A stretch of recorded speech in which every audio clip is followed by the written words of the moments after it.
Hello everyone, welcome to my channel tips on mathematics. So CSIR NET December 2026 की जो preparation series था उसमें linear algebra का आज जो है सेकंड लेक्चर है, जैसा कि आप लोग यहाँ पर देख भी सकते हो।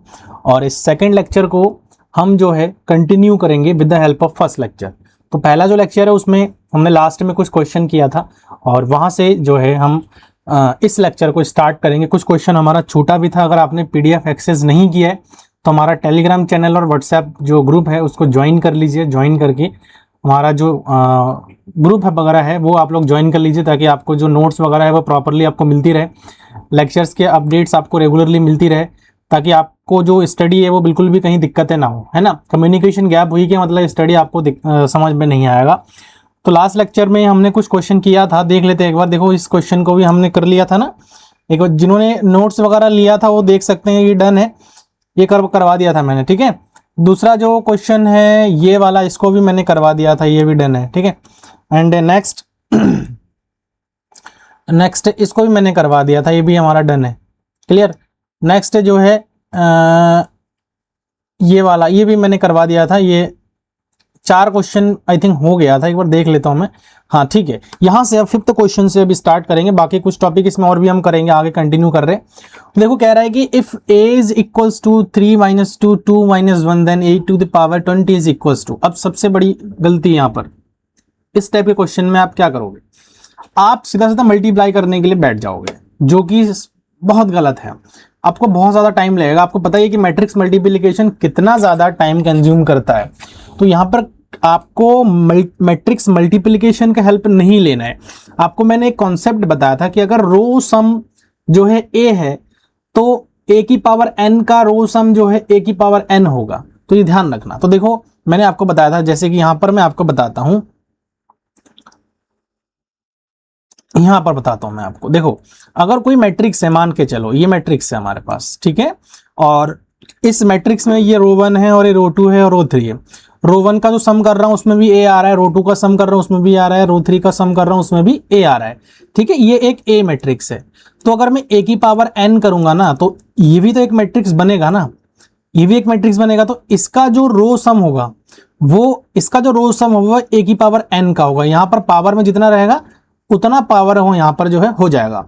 तो इस क्वेश्चन को भी हम रो सम वाले मेथड से कर सकते हैं। देखो, यहां पर सम ऑफ रो 1, ठीक है, R1 की जो सम है वो कितनी आ रही है, देखो 3 minus 2 is equals to 1, clear. और सम ऑफ रो 2 रो 2 का सम कितना आ रहा है, 2 माइनस 1 इज इक्वल्स टू 1, तो 1 आ रहा है रो। तो बट ऑब्वियस है कि a की पावर जब 20 करूंगा ना, तो उसका जो सम आएगा वो 1 की पावर 20 समथिंग आएगा, दैट इज इक्वल्स टू 1 आएगा। तो देखो, इसका अगर सम कर रहा हूं तो 1 नहीं आ रहा है, इसका मतलब ए ऑप्शन डिस्कार्ड हो गया। बी ऑप्शन में देखो 41 माइनस 40 अगर मैं कर रहा हूं तो 1 आ रहा है। ऐसे ही यहां पर देखो 40 माइनस 39 कर रहा हूं तो यहां पर भी 1 आ रहा है। इसका मतलब ये ऑप्शन हमारा बिल्कुल करेक्ट हो जाएगा। दूसरे में आप देख सकते हो कि यहां पर हमारा इसका तो 1 आ रहा है लेकिन इसका 1 नहीं आ रहा है, ये गलत हो गया। यहां पर देखो, इसका 1 बिल्कुल भी नहीं आ रहा है। तो बी ऑप्शन यहां पर जो है इस क्वेश्चन में करेक्ट हो जाएगा। थोड़ा समझा रहा हूं ना, तो इसीलिए ऐसा लग रहा है कि थोड़ा टाइम कंज्यूमिंग है, लेकिन वहीं अगर आपने मैक्सिमम नंबर क्वेश्चन प्रैक्टिस कर लिया ना, तो मुझे ऐसा लगता है कि ये विद इन अ सेकेंड का खेल है ये क्वेश्चन, ठीक है। तो इसमें घबराने वाली कोई बात नहीं है कि आप a की पावर 20 निकालने के लिए नहीं बैठना है आपको, ठीक है। तो a की पावर 20 अगर निकालने बैठ गए, फिर अभी ना देखो, अभी हम क्वेश्चन को, हम सिलेबस को कवर कर रहे हैं। हम ऐसा नहीं कि डायरेक्ट हम PYQ करेंगे, क्योंकि थोड़ा सा मेथड अलग है। मैंने स्टार्टिंग में प्रिपरेशन स्ट्रेटेजी आपको बताया था, जिसमें मैंने दिसंबर 2026 की प्रिपरेशन स्ट्रेटेजी आपको बताया था। वीडियो नहीं देखा है ना, बहुत इंपॉर्टेंट है, उसको एक बार वॉच जरूर कर लेना। तो वहां पर मैंने आपको बताया था कि हमारी क्या क्या प्लानिंग रहने वाली है। हम सिलेबस को कवर कर रहे हैं जनरली, फिर सिलेबस को कवर करके फिर हम धीरे धीरे इसके क्वेश्चन को करेंगे, क्वेश्चन को धीरे धीरे एडवांस लेकर के जाएंगे, एंड देन हम पूरा PYQ को सॉल्व करने की कोशिश करेंगे, ठीक है। तो ये रहा हमारा। नेक्स्ट क्वेश्चन पर चलते हैं। नेक्स्ट जो क्वेश्चन है, देखो, ये कह रहा है कि if p is equals to this then p की पावर 50 इक्वल्स तो 50 किसके बराबर होगा। तो देखो, यहां पर अगर आप रो सम वाला कॉन्सेप्ट लगाते हो तो मेरे हिसाब से मुझे लगता है कि यहाँ पर रो सम वाला कॉन्सेप्ट नहीं लग पाएगा, है ना। अब आप कहोगे कि सर आपने तो रो सम वाला कॉन्सेप्ट बताया था, क्यों नहीं लग पाएगा? तो भैया लग कैसे पाएगा, आप ऑप्शंस को चेक करो ना। आप ऑप्शन को चेक करो, और अगर ऑप्शन चेक करने के बाद जो है मिल जा रहा है कुछ आपको ऐसा, तो ठीक है, आप मेथड लगाओ, कोई दिक्कत नहीं। मेथड जो है वो बनाया इसलिए जाता है कि आपका काम आसान कर दे। आपका काम हर क्वेश्चन में वही सेम चीजें लगेगा ये जरूरी नहीं है, तो इसके लिए आपको बहुत सारी चीजें पता भी होनी चाहिए। तो जैसे कि p इज इक्वल्स टू हमारे पास दिया हुआ है, तो p की पावर 50 इनमें से क्या होगा? तो देखो यहाँ पर ये इसका रो सम वाला कॉन्सेप्ट तो यहाँ पर फेल हो गया। क्यों? क्योंकि रो सम देखो पहले वाले का 3 आ रहा है, इसका 2 आ रहा है, इसका 1 आ रहा है। कॉलम सम का लगा लो, फिर वही चीज आ रही है, तो वहां पर हम नहीं लगा सकते। तो जनरली हम यहाँ पर क्या करेंगे, यहाँ पर हमें मल्टीप्लीकेशन का सहारा लेना पड़ेगा। थोड़ा सा मल्टीप्लीकेशन का सहारा कैसे लेंगे, देखो अगर मैं पी स्क्वायर निकालो, p2 निकालो, तो p2 निकालने की क्या आ जाएगा, 1 1 1 0 1 1 0 0 1, क्लियर। और दूसरा यहाँ पर p2 को हम क्या लिख सकते हैं, p इंटू पी तो होगा, तो 1 1 1 0 1 1। मल्टीप्लीकेशन आता ही होगा सबको, मुझे ऐसा लगता है, क्योंकि सभी है तो हमें इससे कर रखे हैं, कर रहे बच्चों को पढ़ा भी रहे होंगे बहुत सारे लोग यहाँ पर। तो इसका अगर देखो मल्टीप्लाई में जनरली करो तो क्या आएगा, पहले वाले कॉलम का इसके साथ, तो 1 आ जाएगा, 2 आ जाएगा, 1 इंटू 1 ये 0 तो 1 आ जाएगा। फिर 1 इंटू 1 1 इंटू 1 यहाँ पर आ जाएगा 2। फिर इसके साथ में अगर करूंगा तो ये आ जाएगा हमारे पास जनरली 3 आ जाएगा, ठीक है। उसके बाद नेक्स्ट अगर देखूं तो इसके साथ में अगर करूंगा तो ये 0 आ जाएगा, इसके साथ में अगर इसका करूंगा तो ये 0 आ रहा है, इसके साथ इसका करूंगा तो ये 0 आ रहा है, तो यहाँ तो आ गया 0। फिर इसके साथ दूसरे वाले के लिए यहाँ पर आ जाएगा 0, यहाँ पर आ जाएगा 1 और यहाँ पर आ जाएगा 0, तो दैट इज इक्वल्स टू 1। और फिर नेक्स्ट यहाँ पर ये जो है 2 आ जाएगा यहाँ पे, क्लियर, यहाँ पर 2 आ जाएगा। देन नेक्स्ट जो है देखो यहाँ पर ये आ जाएगा 0, ये आ जाएगा 0, देन ये आ जाएगा 0। नेक्स्ट जो है ये 0 देन ये भी 0, और अगला जो है यहाँ पर आ रहा है हमारा सिंपल सा 1, क्लियर। तो अभी फिलहाल जो है अभी यहाँ से कुछ बहुत ज़्यादा पता नहीं लग पा रहा है, क्योंकि आंसर अभी कुछ बराबर हमें नहीं मिला है। क्योंकि देखो डायगोनल तो 1 आ ही रहा है, सब में डायगोनल 1 है, तो हम सिर्फ डायगोनल से आइडिया नहीं लगा सकते। तब थोड़ा सा हमें और आगे लेके जाना पड़ेगा। p की पावर 4 कर लो। p की पावर 4 को कैसे निकालेंगे, p2 इंटू p2, क्लियर है, कंफ्यूजन नहीं रहना है। तो इसको 1 2 3 और यहाँ पर 0 1 2 और 0 0 1 आ जाएगा। नेक्स्ट दूसरा वाला जो है यहाँ पर क्या है, 1 2 3 0 1 2 0 0 1 यहाँ पर आ जाएगा। मल्टीप्लाई करते हैं, ठीक है, डायरेक्ट मल्टीप्लाई हम कर रहे हैं। 1 इंटू 1 1, बाकी दोनों 0 हो जाएगा, यहाँ पर आ जाएगा 1, ठीक है। अब देखो दूसरे वाले में 1 2 2 2 से 4, ठीक है, तो यहाँ पर 2 आ जाएगा प्लस 2, तो 4 आ जाएगा यहाँ पे, ठीक। दूसरा जो है यहाँ पर देखो इसके साथ मैं करूँगा 3 और यहाँ पर 4, तो 7 आ जाएगा, 7 और 3 जो है यहाँ पर आ रहा है हमारा 10, ठीक है, क्लियर, 10 आ रहा है। नेक्स्ट जो है यहाँ पे इसके साथ में अगर करूंगा तो ये आ जाएगा 0, ये आ रहा है 0 एंड देन ये हमारे पास 0 आ रहा है, ठीक है, ये 0 आ गया। नेक्स्ट जो है यहाँ पर आएगा हमारे पास देखो 1 आना है, पक्का है ये, ठीक है, ये 0 आ जाएगा एंड देन 1 इंटू 1 ये 0 आ जाएगा। फिर इसके साथ करूंगा तो 0 आ जाएगा, इसके साथ यहाँ पर करूंगा देखो ये हमारे पास 0 3 2 यहाँ पर आ जाएगा 1, तो 2 इंटू 1 यहाँ पर कितना आ जाएगा हमारे पास 3 आ जाएगा, ठीक है, यहाँ पर हमारे पास 3 आ जाएगा। नेक्स्ट जो है अगर मैं यहाँ पर देखूँ, देखो कितना आ रहा है एक्चुअल में, इसको थोड़ा सा कैलकुलेट कर लें एक बार, रबड़ा नहीं हो गया कहीं। दूसरे वाले के लिए कर रहे हैं ना, तो 3 इंटू 0 आ जाएगा, ये 1 इंटू 2 तो ये 2 आ जाएगा, 2 इंटू 1 तो ये हमारे पास यहाँ पर आ जाएगा 4, ठीक है, 4 आ जाएगा, इसको मिटा देता हूँ मैं। नेक्स्ट देखो यहाँ पे ये हमारे पास यहाँ पर तो ये 0 आ रहा है, ये 0 आ रहा है एंड देन ये 0 आ रहा है, ठीक है, एंड देन ये 0 आ रहा है, ये 0 आ रहा है और ये भी 0 आ रहा है। इसका मल्टीप्लाई करूंगा 3 0 0 0 2 1 2, तो 1 आ रहा है यहाँ पे, ठीक है, ये आ रहा है। तो यहाँ पर देखो 2 कर रहा हूँ तो यहाँ पर 2 आ रहा है, यहाँ पर 2 आ रहा है, 4 कर रहा हूँ तो यहाँ पर 4 आ रहा है, यहाँ पर 4 आ रहा है।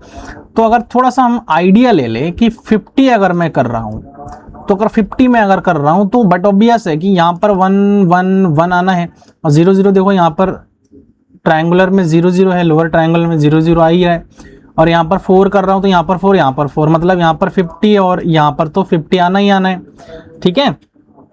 यहाँ पर जो है एक मिसमैच हमारा रह रहा है, यहाँ पर एक गैप रह रहा है, और ये गैप कैसे थोड़ा सा हमें आइडिया लगाना पड़ेगा। देखो अगर यहाँ पर 1 1 है ये तो सही, लेकिन यहाँ पर 150 में कर रहा हूँ तो 50 है, तो 150 का सवाल ही नहीं होता है। फिर देखो यहाँ पर 50, यहाँ पर 50, यहाँ पर 3 ऑप्शन में से एक हो सकता है। देखो यहाँ पर 150 है, तो मैं अगर 50 कर रहा हूँ तो यहाँ 150, देखो यहाँ पर 2 कर रहा हूँ तो 3 आ रहा है, 4 कर रहा हूँ तो 10 आ रहा है। मतलब कितना ज्यादा इंक्रीज हो रहा है, बहुत ज्यादा इंक्रीज हो रहा है कि नहीं हो रहा है। 50 करूंगा तो पता नहीं यहाँ कितना ज्यादा इंक्रीज होगा, तो बहुत क्लोज। देखो 50 कर रहा हूं तो यहाँ पर 100 आ रहा है, विच इज नॉट पॉसिबल, है ना। पैटर्न को फॉलो करते हुए हम ये सारी चीजें कर रहे हैं, क्योंकि उतना टाइम नहीं होता हमारे पास सॉल्व करने का। 50 तक सॉल्व करने कहां तक जाओगे। अब देखो यहाँ पर भी बहुत ज्यादा क्लोज है, अगर 50 कर रहा हूं तो 150 आ रहा है, बहुत क्लोज है, तो काफी ज्यादा गैप आ रहा है। देखो हम जितना आगे जा रहे हैं ना, काफी गैप आ रहा है। ऐसे ही मैं अगर 8 करूंगा ना, तो 8 में और ज्यादा गैप आ जाएगा। मतलब धीरे धीरे 50 करूंगा तो बहुत ज्यादा गैप आएगा। तो कहीं ना कहीं हमारे पास जो है ये दोनों ऑप्शन तो डिस्कार्ड हो रहा है, ऑप्शन डी ही यहां से हमारा जो है क्या मिल रहा है, करेक्ट मिल रहा है। तो इस चीज को थोड़ा सा ध्यान में रखना है, और मैं आशा करता हूं कि आपको ये समझ में आ गया। नेक्स्ट आगे बढ़ते हैं, कुछ क्वेश्चन और भी होंगे शायद, आई थिंक ये क्वेश्चन है। अच्छा चलो एक काम करता हूं मैं, इस क्वेश्चन को ना बहुत ज़्यादा मैं, अब मुझे लगता है कि दिमाग नहीं लगाना है, ऐसा क्वेश्चन मैंने ऑलरेडी करवा दिया है। इसको एक बार ना आप होमवर्क में ट्राई करो। चलो मैं बहुत सारे क्वेश्चन होमवर्क में देता हूं, लेकिन आप लोग कभी उसका रिस्पॉन्ड नहीं करते हो यार, ये गलत बात है। अगर आप लोग पढ़ रहे हो तो मुझे ऐसा लगता है कि जो भी मैं होमवर्क वगैरह आप लोगों को प्रोवाइड कर रहा हूँ, वो सारे के सारे जो होमवर्क है वो आपको ट्राई जरूर करना चाहिए। लेक्चर ड्यूरिंग द लेक्चर आप नहीं कर रहे हो, देन आफ्टर द लेक्चर आप जरूर करिए, ठीक है। उससे क्या होगा, आपका जो स्किल है वो इनहेंस होगा। आप बिल्कुल क्वेश्चन ट्राई नहीं कर रहे हो ना, तो ये मतलब आपके लिए बहुत ज्यादा हार्मफुल होने वाला है। हार्मफुल का मतलब क्या है, आपको इंटरनली कोई चोट तो नहीं लगेगा बॉडी में, लेकिन आपकी जो प्रिपरेशन है ना वो हार्म कर जाएगा।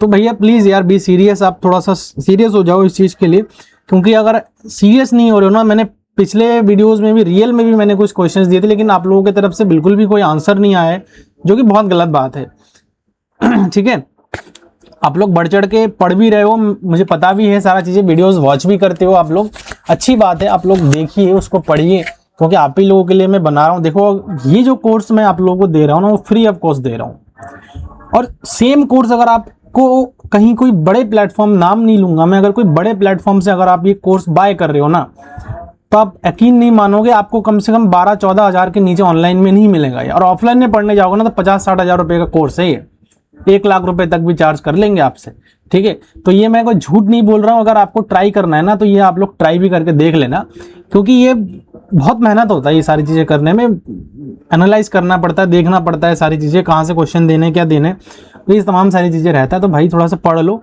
अच्छा रिजल्ट आएगा तो थोड़ा सा आप लोगों को भी खुशी होगी, और मेरे को भी अच्छा लगेगा कि चलो मैंने पढ़ाया तो मेरे से थोड़ा सा पढ़ करके आप लोगों ने क्वालिफाई भी किया है, तो अच्छी बात है, ठीक है। तो कर लेना इसको भाई, ठीक है। अब come to the point, next जो क्वेश्चन है वो आप लोग देख सकते हो, कह रहे हैं कि एक हमारे पास मैट्रिक्स दिया हुआ है,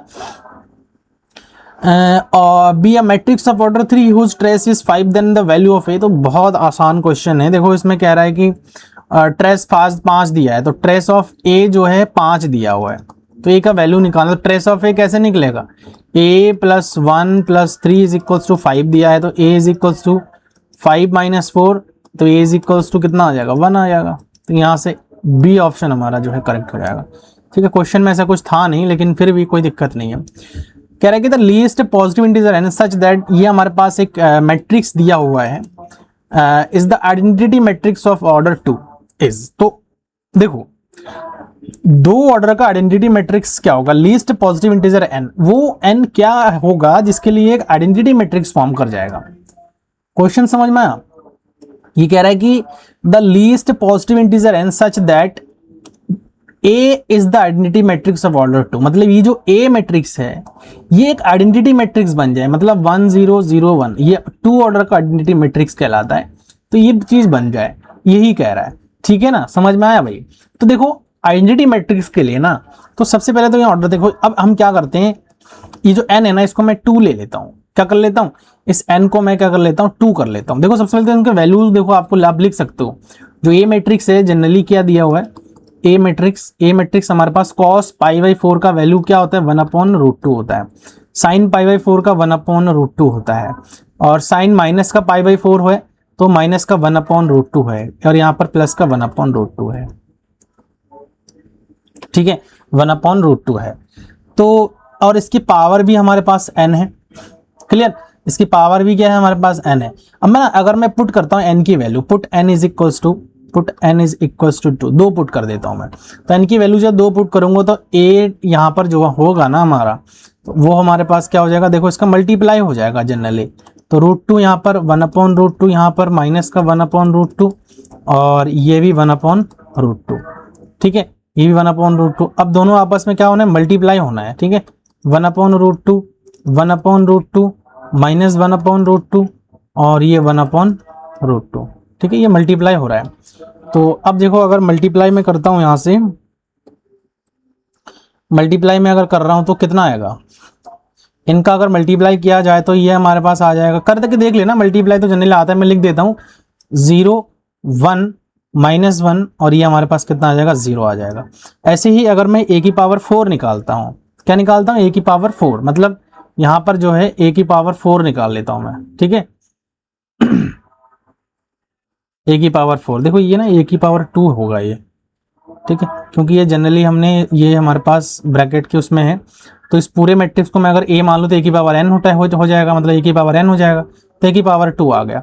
अब 4 कैसे निकलेगा, a की पावर 2 इंटू a की पावर 2, a की पावर 2 इंटू a की पावर 2, और a की पावर 2 हमारे पास कितना है, 0 1 -1 0, एंड सेम चीज़ों से हम मल्टीप्लाई करना, 0 1 -1 एंड 0, और अगर आपस में इसको हम मल्टीप्लाई कर देंगे तो a की पावर 4 आ रहा है -1 0 0 -1, एक बार और हमें मल्टीप्लाई कर देते हैं, तो a की पावर 4 इंटू a की power 4 that is equals to a to the power 8 आ जाएगा, ठीक है, a टू द पावर 8 आ जाएगा, मतलब इसको जब मल्टीप्लाई करोगे -1 0 0 -1 और यहाँ पर -1 0 0 -1, तो इतना तो आप समझ ही सकते हो कि इसको जब मल्टीप्लाई में कर रहा हूँ तो ये हमारे पास एक आइडेंटिटी मैट्रिक्स आ जाएगा, मतलब जो n की वैल्यू है ना वो कितनी आई है, 8 आ गई है, क्लियर है, तो n की वैल्यू 8 आई है। क्या ऑप्शन दिख रहा है यहाँ पे, तो n इज इक्वल टू हमारे पास कितना आ जाएगा, लीस्ट पॉजिटिव इंटीजर वो 8 आ जाएगा, ऑप्शन बी यहाँ से जो है हमारा क्या हो जाएगा, करेक्ट हो जाएगा। क्लियर, नेक्स्ट आगे बढ़ते हैं।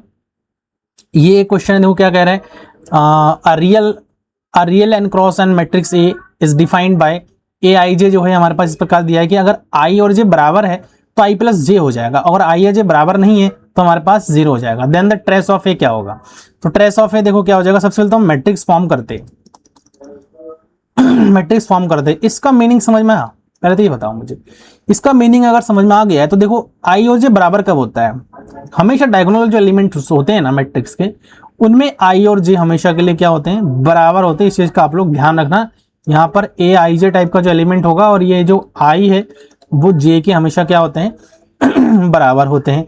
तो बट ऑब्वियस है कि अगर पहला वाला एलिमेंट निकालो तो आई 1 1 हो जाएगा ना, 1 1 हो जाएगा, तो 1 + 1 यहाँ पर कितना आ जाएगा, 2 आ जाएगा। बाकी अगर डज नॉट इक्वल्स टू, इसके लिए सब तो 0 ही आ रहा है, मतलब यहाँ पर एन मैट्रिक्स को लेके जाऊं मैं तो सब के सब 0 आ जाएगा। यहाँ पर जो है 2 2 आ जाएगा तो 2 2 4 आ जाएगा, और बाकी सब के सब जो है क्या आ जाएगा, 0 आ जाएगा। ऐसे ही अगर मैं आगे जाऊं तो यहाँ पर भी 0 आ जाएगा, और यहाँ पर 3 3 आ जाएगा तो 6 आ जाएगा। क्लियर, ये आ जाएगा। तो यहाँ से ये सब के सब अगर ले जाओ तो ये भी 0 आ जाएगा और ये भी 0 आ जाएगा। और देखो अगर n मतलब ये जो n क्रॉस n वाला मैट्रिक्स है, तो मैं लास्ट में अगर लेकर जाऊं तो ये जनरली कितना बन जाएगा, 2n टाइप का बन जाएगा, क्योंकि लास्ट में n तक लेके जा रहा हूं मैं, है ना, n तक लेके जा रहा हूं तो n + n, तो 2n हमारे पास यहाँ पर क्या हो जाएगा, ये चीज आ जाएगा।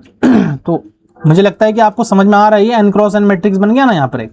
तो जब n क्रॉस n मैट्रिक्स बन गया तो आप एक चीज देखो, तो कह रहा है कि ट्रेस ऑफ ए बताना है, तो TRA, trace of A, trace मैंने आपको बता रखा है क्या होता है।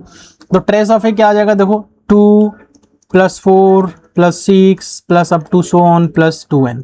अब इनका समेशन है, देखो इसको मैं क्या लिख सकता हूं इसको मैं क्या लिख सकता हूं, अगर मैं यहां से जनरली 2 कॉमन भी बाहर निकाल लेता हूं तो क्या आ जाएगा, 1 + 2 + 3 + up to so on + n आ जाएगा। ठीक है ना, 2 का मल्टीपल है सारा। तो देखो 1 से लेकर के n तक का सम है, तो 1 से लेकर के अगर n तक का सम है तो उसका सम का फॉर्मूला आपको पता है ये क्या होता है। 1 से लेकर के n तक के जो सम है, सम का जो फॉर्मूला है वो हमारे पास क्या होता है। अगर मैं इसका फॉर्मूला लगाऊं जनरली तो क्या आ जाएगा, n + 1/2 होता है इसका समेशन का फॉर्मूला। इससे अगर ये मैं कैंसिल कर दूं तो यहाँ से जो है, सॉरी n भी आएगा ना यहाँ पर, n + 1/2 आ जाएगा। तो जनरली क्या आ जाएगा, n + 1 आ जाएगा। ठीक है, तो यहाँ पर देखो ऑप्शन डी यहाँ से हमारा क्या मिल जा रहा है, करेक्ट मिल रहा है। मुझे लगता है कि समझ में आ गया आपको मैंने क्या समझा। यहाँ ट्रेस वाला कॉन्सेप्ट लगाया ना भाई, क्योंकि इन्होंने पूछा वही था कि ट्रेस ऑफ ए, तो इस ए मैट्रिक्स का ट्रेस क्या होगा, ये मैट्रिक्स हमने निकाला, उसका ट्रेस हमारे पास ही आ जाएगा। ये समेशन का फॉर्मूला यार लगा लो ना, यहाँ पे देख लो समेशन का फॉर्मूला क्या होता है, एन टर्म का समेशन क्या होता है, S n G is equals to n by two A plus n minus one into D होता है। बस इसी फॉर्मूला को ही तो मैंने यहाँ पर अप्लाई किया है, क्यों घबराते हो भाई इतना? कुछ ऐसा मैं नहीं बता रहा हूं कि जो आप लोगों ने नहीं पढ़ा है, ठीक है। तो चलो आगे बढ़ते हैं, नेक्स्ट क्वेश्चन अब एंड हो गया। नेक्स्ट जो टॉपिक हम यहाँ पर करेंगे वो है ट्रांसपोज ऑफ मैट्रिक्स। देखो मैट्रिक्स का ट्रांसपोज क्या होता है, ट्रांसपोज ऑफ मैट्रिक्स अगर जब हमें करना होता है तो इस कंडीशन में हमें ए का ट्रांसपोज, हम इसको इस प्रकार से दिखाते हैं। और ए का ट्रांसपोज क्या होता है, ए का transpose nothing but let A be m cross N matrix, the transpose of A denoted by A of T, ठीक है। और समटाइम ए डैश से भी डिनोट करते हैं, is obtained by interchanging the rows and the column. तो row और column हमारा क्या होता है, बदल जाएगा। अगर मान के चलो कि एक मैट्रिक्स ए है और उसके अंदर के elements A I J type के हैं और एम क्रॉस एन उसका ऑर्डर है, तो ए का जब ट्रांसपोज में निकालूंगा तो ए इसके जो रो है वो कॉलम में बदल जाएगा और कॉलम जो है रो में बदल जाएगा, एन क्रॉस एम वाला मैट्रिक्स बन जाएगा। समझ में आया? तो यही चीज यहाँ पर जो है बताया जा रहा है।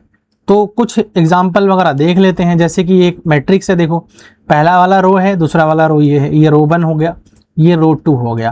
तो देखो रो 1 को कॉलम 1 में कन्वर्ट करा गया है, ऐसे रो 2 को कॉलम 2 में कन्वर्ट करा गया है। ये सब तो आपको पता ही है ना, क्लियर हो गया ना, क्लियर है। तो ठीक है आगे बढ़ते हैं फिर। Properties of transpose of matrix, देखो अगर ए ट्रांसपोज का ट्रांसपोज करते हो तो वापस से ए मैट्रिक्स ही मिल जाएगा। ए प्लस बी का अगर होल ट्रांसपोज करते हो तो A transpose plus B transpose आता है। ए माइनस बी का होल ट्रांसपोज अगर करते हो तो A transpose minus B transpose आता है। ये सब याद रखना है, ध्यान रखना है इनको। आपको आप कोई भी एग्जांपल लेकर के, ये जो 2 एग्जांपल आपको मैंने अभी बताया है, इन दोनों एग्जांपल को लेकर के भी आप वेरीफाई कर सकते हो, ठीक है। बस शर्त ये है कि जो है ये एक एग्जांपल है, इस एग्जांपल में एक और एग्जांपल देख लेना, क्योंकि एडिशन करोगे तो कुछ भी करोगे तो उसका ऑर्डर सेम होना चाहिए। ट्रांसपोज ऑफ स्केलर मल्टीप्लिकेशन, अगर देखो के ए ऑफ टी है ना, ये चलो सॉरी यार, देखो अगर के ए का होल टी है तो के तो बाहर आ जाएगा, ठीक है। के कोई स्केलर है तो बट ऑब्वियस से बाहर ही आना है, वो ट्रांसपोज सिर्फ ए का ट्रांसपोज हो जाएगा, क्लियर, सिर्फ ए का ट्रांसपोज हो जाएगा। और ऐसे ही ए बी का होल ट्रांसपोज अगर कभी भी होता है, ए बी का होल ट्रांसपोज होता है तो वो बी ट्रांसपोज ए ट्रांसपोज के बराबर होता है। बहुत बेसिक जानकारी है जो आपको पता होनी चाहिए। नेक्स्ट आ रहा है कि अगर ए माइनस, देखो ये है कि ए माइनस 1 मतलब ए इनवर्स का अगर ट्रांसपोज निकालता हूं तो ए ट्रांसपोज का इनवर्स के बराबर होता है, ठीक है। आइडेंटिटी मैट्रिक्स का जो ट्रांसपोज है वो आइडेंटिटी मैट्रिक्स ही होता है। जीरो मैट्रिक्स का ट्रांसपोज जीरो मैट्रिक्स ही होता है। डिटर्मिनेंट ऑफ ए ट्रांसपोज जो होता है ना, वो डिटर्मिनेंट ऑफ ए के बराबर होता है, नहीं बदलता है। किसी भी, आपको पता होगा एक प्रॉपर्टी आपने डिटर्मिनेंट में पढ़ा होगा कि अगर आपस में रो और कॉलम को इंटरचेंज कर देते हैं तो value of the determinant does not change, ठीक है, चेंज नहीं होता है। आपके दिमाग में एक प्रॉपर्टी मुझे लग रहा है कि और भी आ रहा होगा, और वो है कि अगर रो या 2 कॉलम को अगर आपस में हम स्विच करते हैं तो स्विचिंग प्रॉपर्टी कहते हैं, वो अलग है। हम पूरी तरह से रो और कॉलम को बदल रहे हैं, मतलब ट्रांसपोज कर दे रहे हैं, तो जाकर के कोई फर्क नहीं पड़ता, वो उसके डिटर्मिनेंट के बराबर ही होता है, क्लियर है। रैंक ऑफ आ ट्रांसपोज, देखो रैंक मैंने अभी आपको नहीं बताया है, तो इसके लिए बहुत ज्यादा दिमाग आपको लगाने की आवश्यकता नहीं है, ठीक है। रैंक मैंने आपको नहीं बताया है तो रैंक के लिए आपको ज़्यादा नहीं सोचना है। रैंक सिर्फ आप ध्यान रखिए कि रैंक ऑफ ए ट्रांसपोज जो होता है वो रैंक ऑफ ए के बराबर होता है, क्लियर, रैंक ऑफ ए के बराबर होता है। कुछ प्रॉपर्टीज थी और कुछ प्रॉपर्टीज है यहाँ पर, देखो यहाँ पे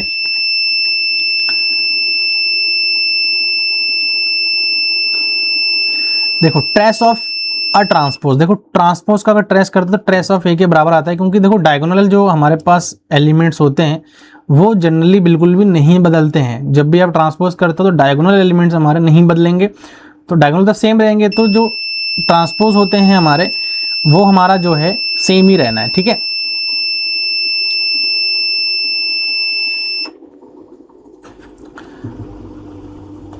ट्रांसपोज जो है वो हमारा क्या रहता है, सेम रहता है। थोड़ी सी लाइट की इश्यू हो रही है तो इसको चलो देख लेते हैं अभी। सिमेट्रिक मैट्रिक्स देखो, अगर ए ट्रांसपोज मैं करता हूं, चलो मैं इसको ऑफ कर देता हूं।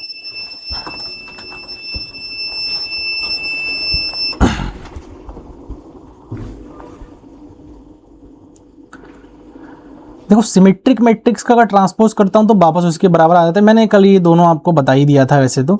ऑर्थोगोनल मैट्रिक्स, ऑर्थोगोनल अभी पढ़ाया नहीं है लेकिन मैं अभी पढ़ाऊंगा आप लोगों को जो ऑर्थोगोनल मैट्रिक्स है, ठीक है, उसके बारे में अभी आपको मुझे बताना है, तो वो मैं आपको बता दूंगा।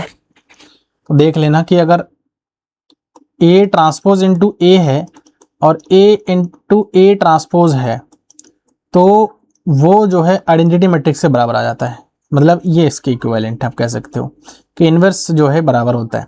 ट्रांसपोज प्रिजर्व इक्वालिटी, मतलब ए की ट्रांसपोज और बी की ट्रांसपोज, अगर ए और बी बराबर है तो दोनों का ट्रांसपोज भी आपस में क्या होंगे, बराबर हो जाएंगे। उसके बाद आता है कॉन्जुगेट ऑफ अ मैट्रिक्स। तो किसी मैट्रिक्स से कॉन्जुगेट हम कैसे निकाल सकते हैं।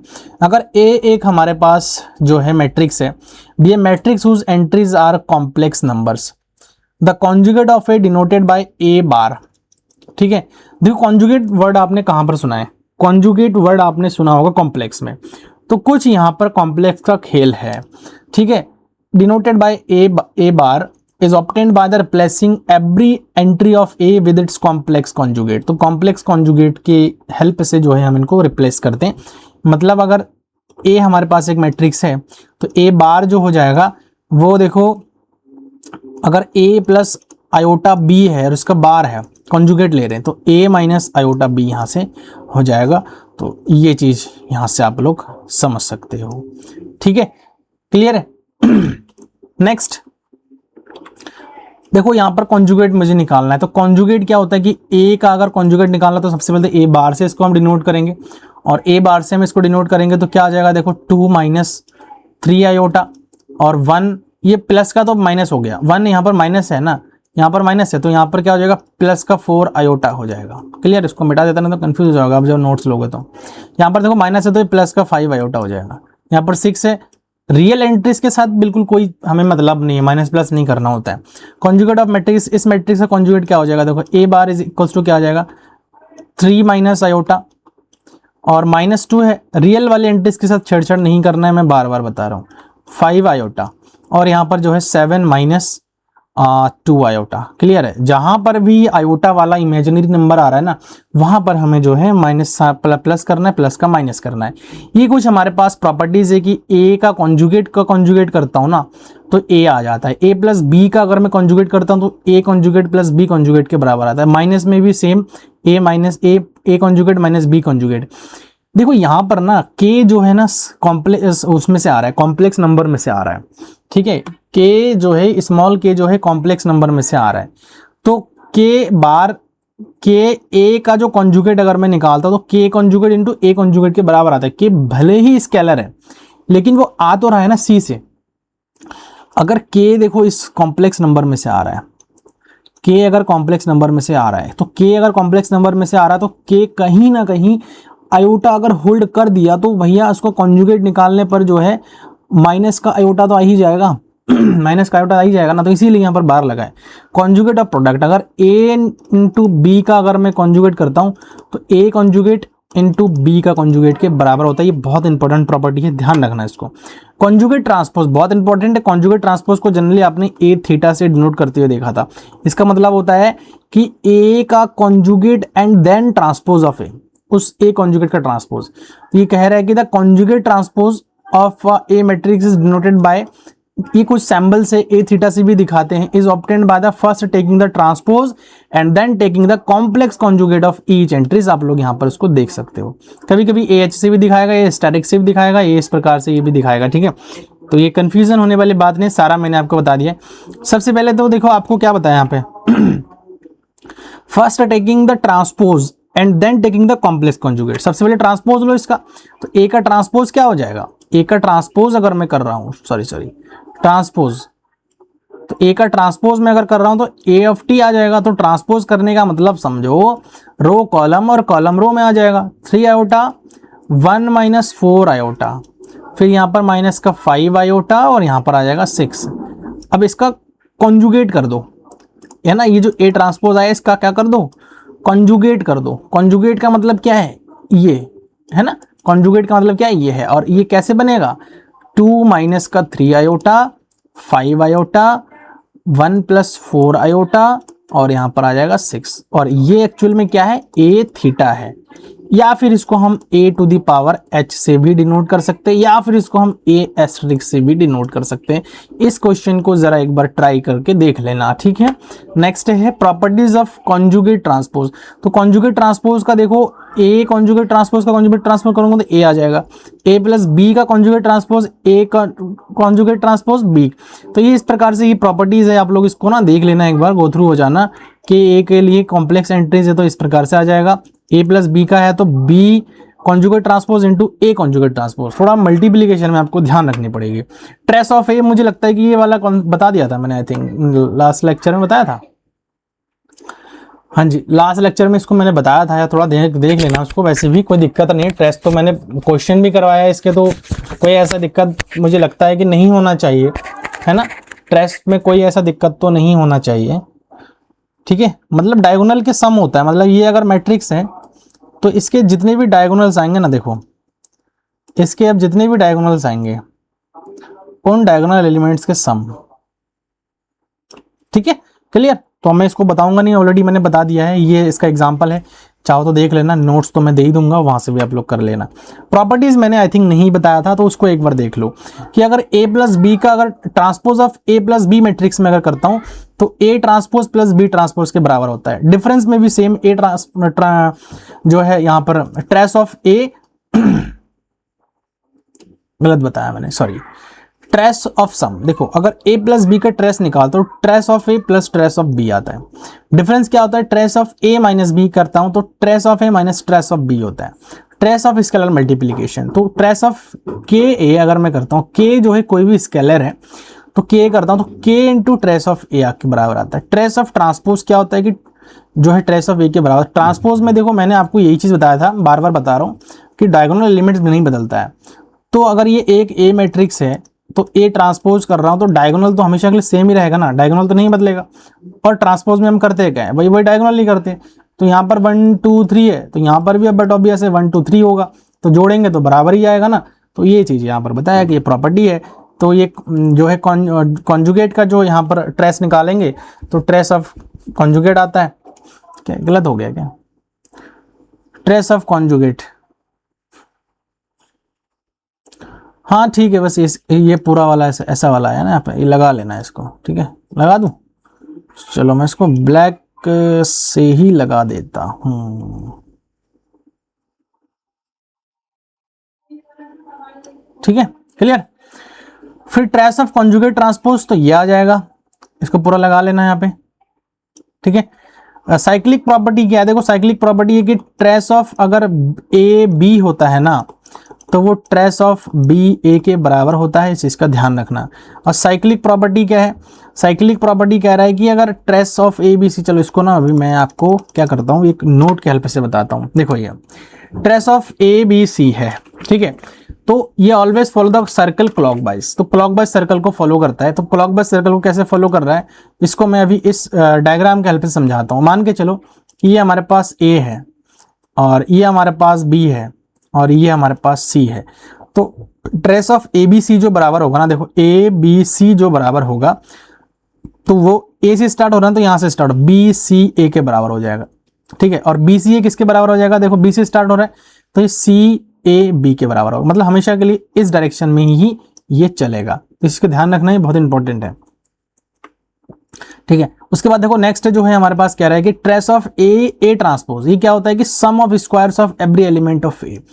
तो हर एलिमेंट का अगर ए का ट्रांसपोज देखो ए ए ट्रांसपोज का अगर ट्रेस निकालना है तो जनरली आप क्या करोगे, इसका ए तो निकला हुआ है, इसका ट्रांसपोज निकालोगे, मल्टीप्लाई करोगे, देन जो आएगा उसका आप ट्रेस निकालोगे।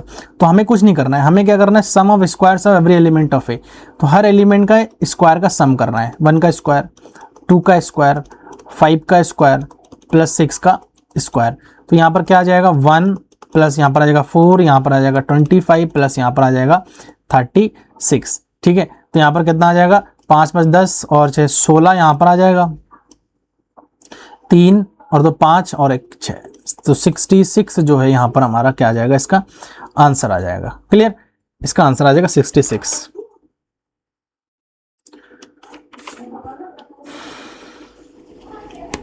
चलो ठीक है, हो गया। नेक्स्ट आगे बढ़े। नेक्स्ट कह रहा है कि देखो trace of A conjugate transpose, तो इसके लिए हम sum of the squares of modulus of each element of A. तो देखो ट्रेस ऑफ ए थीटा अगर निकालना है, इसका अगर ट्रेस निकालना है तो हर एलिमेंट का स्क्वायर का जो है मॉड्यूलस निकालते हैं। ठीक है, हर एलिमेंट के स्क्वायर का मॉड्यूलस निकालते हैं, प्लस 1 के स्क्वायर का मॉड्यूलस, प्लस 1 प्लस आयोटा के स्क्वायर फिर उसका मॉड्यूलस, प्लस 0 के स्क्वायर का मॉड्यूलस। तो आयोटा का स्क्वायर क्या होता है, माइनस का 1 होता है, प्लस 1 का स्क्वायर 1 ही हो जाएगा, प्लस इसका स्क्वायर हम करेंगे तो 1 का स्क्वायर प्लस आयोटा का स्क्वायर देखो -1 हो जाएगा ना, तो 2 आयोटा आ जाएगा यहाँ पर मेरे हिसाब से। हाँ जी जी, 2 आयोटा आ जाएगा।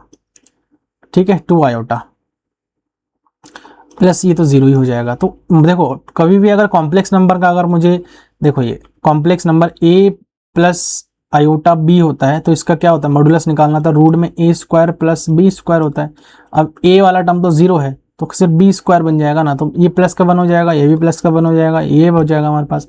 तो यहाँ पर निकलेगा रूट में 2 का स्क्वायर, तो 4 आ जाएगा। तो यहाँ पर 1 प्लस 1 प्लस यहाँ पर आ जाएगा 2, तो यहाँ पर आ जाएगा 4।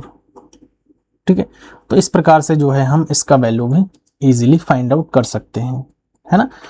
तो ये दे दिया है मैंने। नेक्स्ट कुछ क्वेश्चंस है मुझे लगता है, हाँ चलो कुछ क्वेश्चन करेंगे, देन इस लेक्चर को एंड करेंगे। कह रहा है कि देखो let A and B be 2 real और complex matrices and I N be the identity matrix of order N, then A minus B identity is possible. N prime होगा, एन के लिए कह रहा है एन प्राइम होना चाहिए, not possible for N, all diagonal elements of A are 0 and diagonal elements of B are 1, all A non diagonal elements of A are non zero. तो ये क्या होना है, देखो इसके लिए थोड़ा सा हमें काम करनी पड़ेगी। इसमें हम ट्रेस वाला कॉन्सेप्ट लगा सकते हैं, देखो एक बार लगा देते हैं। A B minus B I n यहाँ पे करते हैं।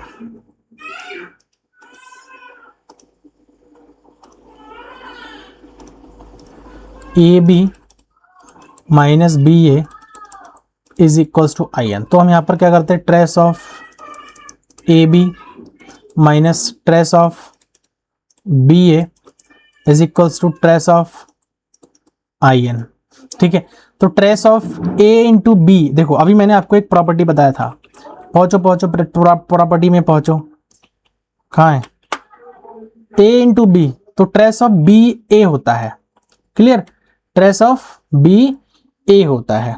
तो देखो यहाँ पर मैं इसको अगर मैं चेंज कर दूं तो क्या हो जाएगा, ट्रेस ऑफ बी ए हो जाएगा माइनस ट्रेस ऑफ बी ए हो जाएगा। और अगर ट्रेस ऑफ आइडेंटिटी मैट्रिक्स है तो बट ऑब्वियस है कि अगर एन ऑर्डर का आइडेंटिटी मैट्रिक्स है तो ये एन ही हो जाएगा।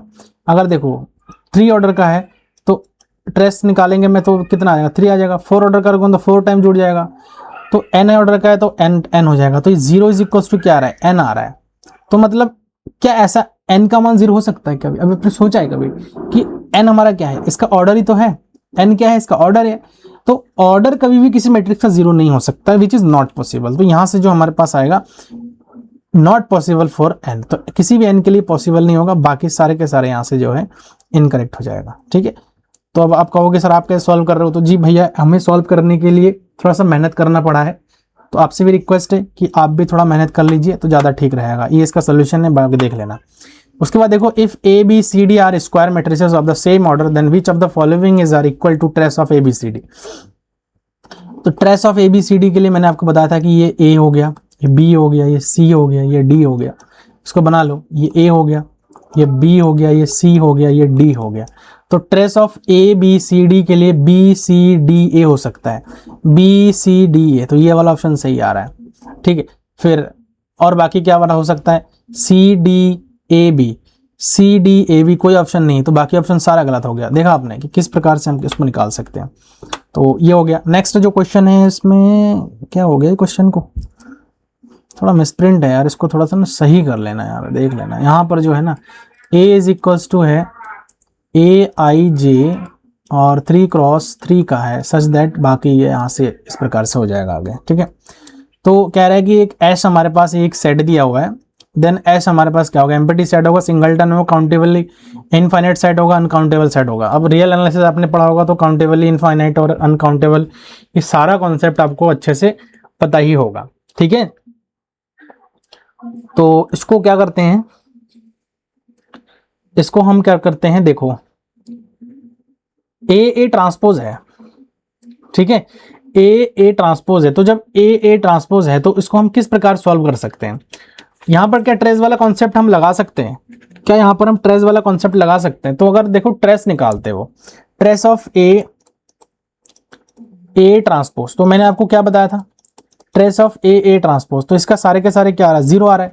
देखो कोई भी मैट्रिक्स है ना, ए ट्रांसपोज का मतलब क्या है कि मैंने आपको इसका ये भी बताया था, इसका ये भी बताया था, क्या बताया था इसका, देखो ट्रेस ऑफ ए ट्रांसपोज कहाँ बताया था इसको, एक बार sum of squares of every element of A, क्या बताया था, sum of squares of every element of A. यहां पर मैं लिख देता हूं एक बार, sum of squares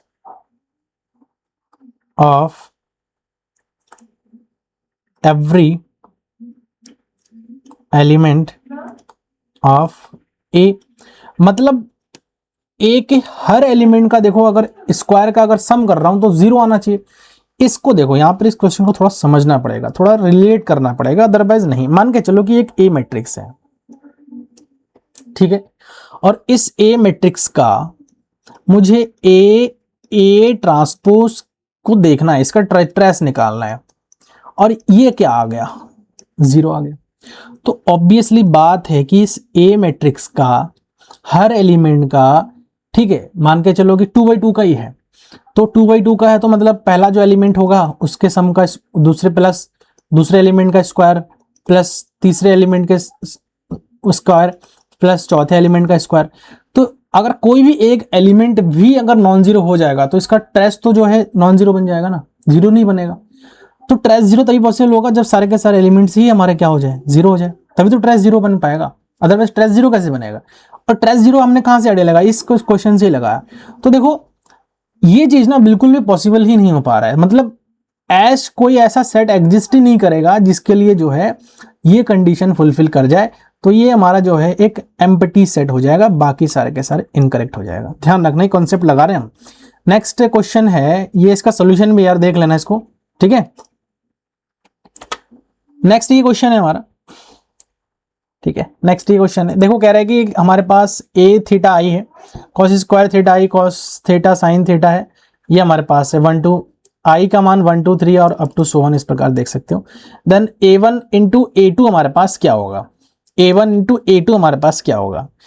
a1 into अगर 0 है तो 0 अगर है तो इनमें से कौन सा कंडीशन है वो फुलफिल करेगा। चलो देखो इसको यहां पर बताता हूं, देखो a1 a2 निकालो सबसे पहले, तो a1 इंटू a2 करो। हमने क्या किया है, जहां जहां पर देखो ये थीटा आई है ना, तो आई की जगह पर हमने क्या कर दिया, 1 2 पुट कर दिया है, मतलब 1 2 पुट कर दिया। तो यहाँ पर भी हमारे पास क्या हो जाएगा, थीटा 1 थीटा 2 हो जाएगा, थीटा 3 हो जाएगा। तो यहाँ से आप लोग देख सकते हो कि अगर मैं a1 लिख रहा हूं तो a1 के लिए कॉस स्क्वायर थीटा 1, फिर यहाँ पर कॉस थीटा 1 साइन थीटा 1, फिर यहाँ पर कॉस थीटा 1 साइन थीटा 1 और यहाँ पर साइन स्क्वायर थीटा 1, ठीक है। ऐसे ही मैं अगर a2 को फाइंड करूं तो कॉस स्क्वायर थीटा 2, फिर यहां पर कॉस थीटा 2 साइन थीटा 2 और यहां पर आ जाएगा कॉस थीटा 2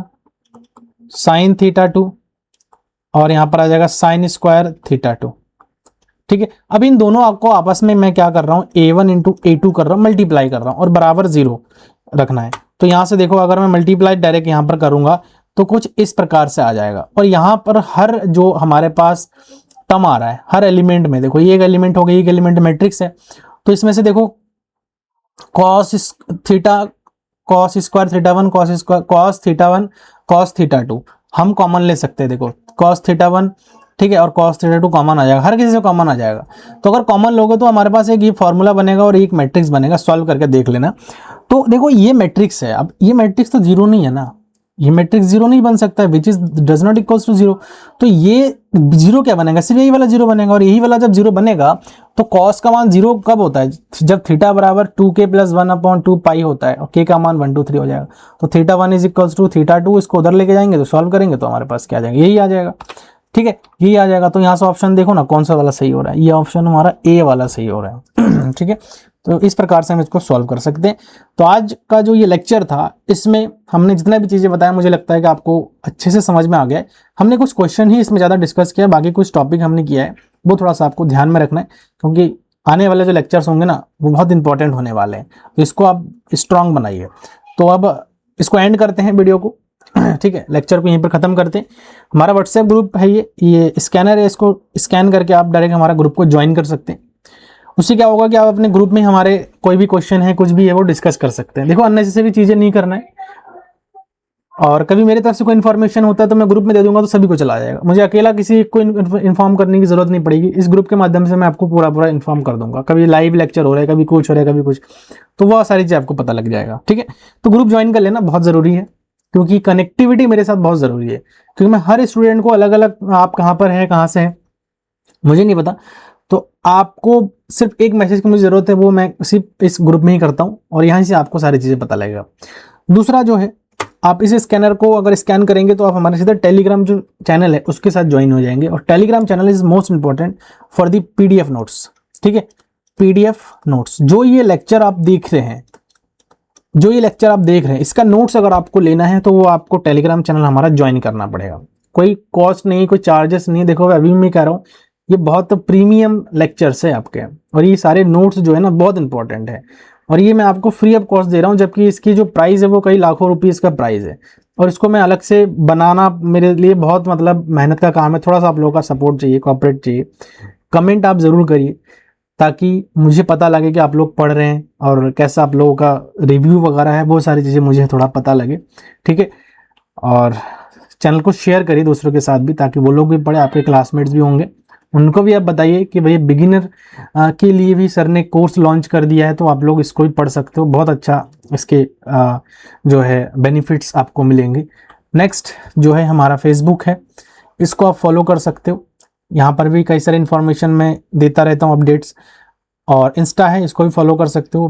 बाकी व्हाट्सएप नंबर है, कोई डायरेक्टली अगर पूछना कुछ चाह रहा है तो व्हाट्सएप मैसेज कर देना, वहाँ से आपको रिप्लाई मिल जाएगा। एंड देन लास्ट, चैनल को सब्सक्राइब करो भाई, क्योंकि मेहनत बहुत होता है और आप लोग जुड़ेंगे तभी शायद मैं कुछ अच्छा आप लोगों के लिए आगे कर पाऊँ, लेकर के आ पाऊँ। अदरवाइज फिर बहुत सारे बच्चे ऐसे हैं इस देश में जो सिर्फ पैसों के लिए नहीं पढ़ पा रहे, तो वो चीज़ें थोड़ा सा ठीक नहीं लगता है। और मैं चाह रहा हूँ कि जो एजुकेशन है उसको एकदम मतलब बिल्कुल प्राइसलेस कर दिया जाए। ठीक है, तो ताकि जो नीडी स्टूडेंट है वो लोग जो है इसको अफोर्ड कर पाए और पढ़ पाए और इस देश की तरक्की के लिए योगदान कर पाए। ठीक है, ये मेरा मोटिव है। तो मिलेंगे अगले लेक्चर में, तब तक के लिए आप इसको पढ़िए, जो भी मैंने होमवर्क दिया उसको आप लोग करिए। मिलेंगे नेक्स्ट वीडियो में। Thank you so much.